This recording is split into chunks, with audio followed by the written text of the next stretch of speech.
So welcome to everyone, and welcome to Elyse and Evelyn to this discussion about the emerging presence of mindfulness in the intuitive eating approach. I really want to start by thanking you both for being here. Obviously, I want to thank everybody for coming, and thanks to those who are watching the recording. But I'm in a very reflective point right now, because tomorrow I turn 48 and I log 15 years of sobriety. And intuitive eating and meditation were like the place where I landed on the other side of sobriety. And so I've just been reflecting so much lately about this process and how instrumental it was in my own recovery from lots of things. And how that has really just motivated me and made me feel like so deeply in gratitude to you both and to the intuitive eating community at large.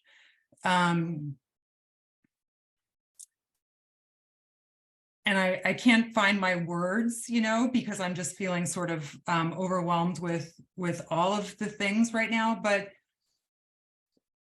as I was saying, like just before we hit record, I think that one thing that is really interesting to reflect on, I've always found it interesting when I was studying intuitive eating, and then as I started to work with clients, was the growth of intuitive eating over the course of 30 years, 4 editions of the book, how much it's evolved.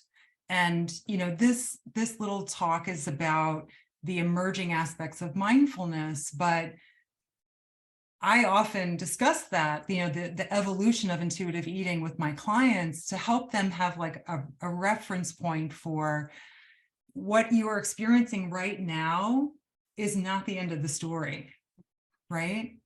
Right. And so I don't know if either of you have anything to reflect on with that, just as you've evolved, as the process has evolved, as our collective consciousness has evolved, and what's the parallels of intuitive eating with other liberation work.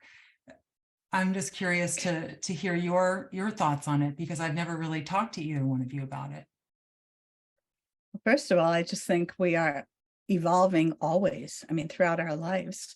You're 48. I'm going to be 78 on my next birthday, and to think about who I am today compared to who I was, years ago, different phases of my life, and I hope to continue to evolve. So that's just a general statement. And go ahead, Evelyn. No, Yes. and I was going to say, I completely agree with you. In fact, when we wrote intuitive eating, the term mindfulness wasn't in the popular vernacular. And I remember when we were talking about awareness, we used the word consciousness, to have consciousness about what's happening. And certainly to access intuitive eating, we need awareness. But in the theme of evolving, about 10 years ago, I became I began my formal meditation practice and am studying currently, Buddhism, mindfulness, and so on. So it has deepened my own personal journey. And I think anytime, you heard Elyse say how she's evolved, we're all evolving. Anytime that we're evolving, it's going to be reflected in the work that we do, And I think, one of the things in the evolution I think of, with mindfulness and our book is just how we even added the term kindness, to cope with your emotions with kindness. And that's influenced it in some degree when you start looking at self-compassion and those kinds of practices that are so important, because it's hard to be aware of your mind. It's hard to be aware of your body in the here and now if you're at war with your thoughts, if you're at war with your body. Who wants to be aware of it? Because it can be a big heap of nasty, in terms of the thoughts that come out. And so we need to have the kindness ground groundwork laid out as we go upon this journey, that this is a journey of discovery. It's not pass or fail. And as you were alluding to earlier, Jenna, it's not the end point. It's not the starting point. It's an evolution. And ultimately, you're the master, you're the expert of your own life and your own body. So I'll stop with that. And in response to what you're saying, Evelyn, I think that so many of our clients have experienced trauma, It looks like a my lot of connection's a little bit abuse, and unstable. Am I frozen? no. Oh, okay. Okay, good. Yeah. Did you have And anything I think, yeah, go ahead. yeah, Elyse. I was starting to say that I think so many of our clients have experienced so much trauma in their lives, abuse in their lives, and the trauma of dieting and the trauma of, lack of connection with their bodies. On the other side of it, I think that clients need to have additional support if they've had a tremendous amount of trauma, because very often getting in touch with their bodies triggers some of their old, sensations. And I just wanted to throw that out. I think it's an important thought when we're working with clients to, to appreciate what they've been through. And we're not trauma therapists, so to have that as part of the team is important as well. Yeah, I've really appreciated David Treleaven's work with trauma sensitive mindfulness and just highlighting the fact that, mindfulness, we can almost look at mindfulness like a lot of people look at dietary supplements, like, yeah, it can't hurt, and it might help. So, but, the truth is that it could actually increase suffering. And that's the opposite of if there were a goal of mindfulness, that is the opposite of that goal. So, learning what to look for, just even understanding that basic idea that it's not for everyone at all times is so important, And I think that's such an important statement, not for everyone at all times. Nothing is all or nothing. I just, no, that came out wrong. Never say never. That came I out think you wrong. just contradicted yourself.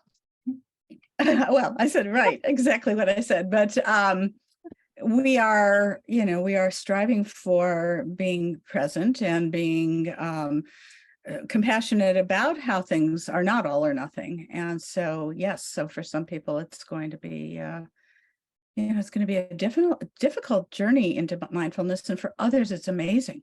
It's just, it really enhances intuitive eating so much. Absolutely. So, yeah. So Evelyn shared that she's been on a journey of mindfulness and meditation in her personal life. Elyse, do you have a mindfulness practice yourself? I do. I meditate pretty much every day. I don't get down on myself if there's a day when I can. I spent a number of years doing Jewish meditation. I was taking courses in that, and that was so deep and so wonderful. And some of my meditation does connect with the three parts of the soul in Judaism. There's a meditation that has you start with nefesh, which is one part of the soul, inhaling and then holding it for ruach, which is another part, and then breathing out with neshama, which is the main part of the soul. One of the parts is the breath in and out. So yes, I've done that, and I'm not actively involved in Jewish meditation right now, but I do find that I sleep better, I feel better. So not maybe I'm not doing it in the formal way that Evelyn is, but it's a part of my life every day, most days. Yeah, that's so lovely. And you do find examples of meditation across traditions, right? Right. Yeah. Right. My dad was a Catholic brother, and they did contemplations and meditation and things like that. So, I thought I was bringing this revolutionary practice home, and he's like, oh yeah, I do that. Well, yeah, I was really astonished when I started to learn about Jewish meditation. I thought it mostly, was connected with Buddhism, but wow, we have such a strong history of it in Judaism. So. Yeah. Well, and I think, as we bring this into intuitive eating, I think where the real power, if you will, where the real power is that so many of our patients and readers, clients, and so forth are stuck in diet mentality and stuck in diet culture, and they're stuck in their mind. And many times having guilt for what they did or didn't do in the past, and paying penance for what they will do in the future, all at the expense of not connecting to their body, all at the expense of not having the direct experience of the here and now. And it's practice. And if you sharpen that practice, it really, really amplifies the work of intuitive eating quite beautifully. Yeah. Well, and it helps you with embodiment. Absolutely. I once had a dream many years ago that I was just a brain with with wires connected to it, keeping me alive. And it spoke to me that I needed to become embodied. And I think that the meditation and intuitive eating together really bring us back into our bodies. That's so lovely. And it's interesting too, because I think that we talk about like a meditation practice versus guided meditations or mindfulness or things that we do that are meditative. But even I think, you know, I perhaps it had to do with the tradition that I studied, but I feel like everything we do is practice. And even, you know, Elyse, you talked about like missing days of practice.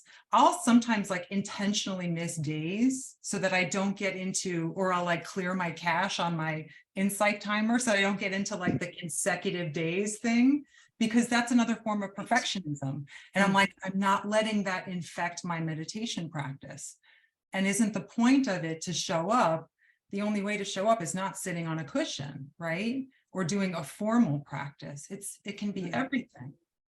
And I love insight timer. I actually was meditating earlier before this with something on insight timer. And I think it's something that people in the audience could really know about, because I believe it's a free app. And yeah, and there's so many wonderful things and some wonderful music also. So I'm glad you mentioned that. And another thing I like about it is that it has the little graphic of the world map, and it lets you know how many people globally are practicing with you. And, you know, one of the things that I think we need across the board, and certainly need with intuitive eating and body image work, is community. And that's like the very thing that we were deprived of in so many ways over the last couple of years with the pandemic. And so the idea of like, okay, yeah, I'm home alone, but there are people, you know, in my city, in my state, in my country, and other countries sitting at the same time. Like there's something that happens there, knowing that's very similar to an intuitive eating practice. Like, yes, I'm on my own path, but here are all these other people who are on their own path. And it matters that collectively we're practicing being in our bodies, being kind to ourselves, working with reality, you know? I just love that. And I know that you both created the intuitive eating online community. And so many of our colleagues are working to create community around intuitive eating, because we heal in community, you know? The word is spreading. Yes. Yeah, I know. You're moving the needle. So you alluded to the fact that whatever you experience, the evolution, the growth that you experience personally can't help but find its way into the work that you do. And I think it's sort of a privilege, you know, to be able to do this work that is so personal. I definitely didn't feel like this when I was a ghostwriter for biotech, you know. But did you have separate realizations, or some sort of coming together in realizing that mindfulness, just the word mindfulness, because clearly mindfulness was always a part of intuitive eating, but now we have the word and the whole world of mindfulness that people are becoming more and more familiar with, that is like a complement to intuitive eating. And I'm just curious how that came about for both of you. I'm just going to say it was kind of, well, go ahead, Elyse. No, you go ahead. Go ahead. Yeah, I just think it was an evolution, you know, with the idea of awareness. And I think it's also important, as we're talking about this, to be really clear, mindfulness is an incredible practice that really, I said earlier, amplifies intuitive eating. However, when we look at mindful eating versus intuitive eating, they're actually two different frameworks. And I see a lot of people using the term interchangeably as if they're the same. Mindful eating is a beautiful model, but it doesn't have the first directive or the first principle of rejecting the diet mentality, which I think gets people really stuck and staying into the culture. So that's one of the things I wanted to clarify about this. What we have in common with mindful eating and intuitive eating, is, awareness without judgment, connecting to biological cues, but we have specific, aspects with, rejecting the diet mentality, challenging the food police and these kinds of things. And so I think that's an important distinction to keep in mind as we have this conversation. And there are so many examples of mindful eating co-opting diet culture, right? Yes. I'm glad you said that. Spirituality, diet culture. Yes. Yeah. And perfectionism. Doing it exactly the right way. Go ahead. I'll never forget listening to a Buddhist teacher, a senior Buddhist teacher, liken the spiritual journey to this recent experience that he had of giving up sugar. And I was like, oh my gosh, like this was an introductory meditation weekend. And I just was devastated that it felt like a virus that had infected, what I thought of as like this beautiful kind of opportunity to just discover. Well, and it kind of just shows how diet culture is so pervasive. It's in our institutions, it's in so many different places, and no one is really immune for that unless you've really have explored it, deconstructed it, because it's so pervasive. Right. So back to your question about the evolution of mindfulness in our work, I think from the beginning, we emphasized how important it was to stay present, to be able to be in touch and aligned with inner wisdom and the signals our bodies give us. But we didn't necessarily call it mindfulness in the beginning. It was more staying present. And that goes throughout all these years and all the editions of intuitive eating. And Evelyn, would you say it was just in the last book, the last edition, that we mentioned mindfulness itself? Or do you think what? I don't really recall. If we did, it would be in the last edition. It's funny. I'm really careful with the term mindfulness and intuitive eating, so it doesn't get all mixed up together. So I have a tendency when I'm teaching or talking about intuitive eating to use other types of languaging, just so there's not the confusion. So I don't actually remember, Elyse. Okay. But I mean, mindfulness is so much about staying present. So if the language, it's not the language so much as the meaning of it. Right. Yeah, I think what I've realized over the last 10 years or so has been that what we call mindfulness now and what we call mindfulness practices really end up being the how of intuitive eating for a lot of people. How do we even notice that we're having a diet thought and then pause with that, notice that, maybe retrace our emotional steps to kind of identify, where did that even come from? Was I in a moment of vulnerability? Did I not sleep well last night? Did something in my environment trigger me?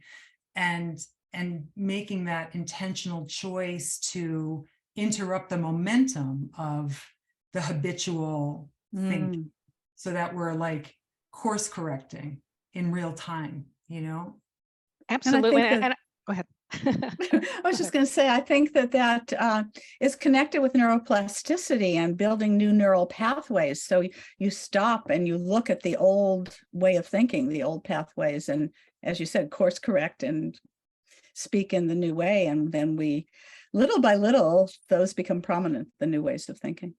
I'm sorry, Evelyn, go ahead. Yeah, I was just going to add that, what I've noticed in my patients and clients who have mindfulness practices, they take to intuitive eating a little sooner rather than later because they have that skill set of awareness. It doesn't mean that it's easy, but coming in with that skill set makes it even more doable, more accessible. Because they already have the experience of slowing things down, maybe staying with discomfort a little more, and kind of opening up space around kind of what seems really solid in terms of thoughts and things like that. It's so funny that you mentioned neuroplasticity, because I'm reading one of Pema Chodron's recent books, and she talks about neuroplasticity and the parallels with the teachings around the karmic seeds, you know.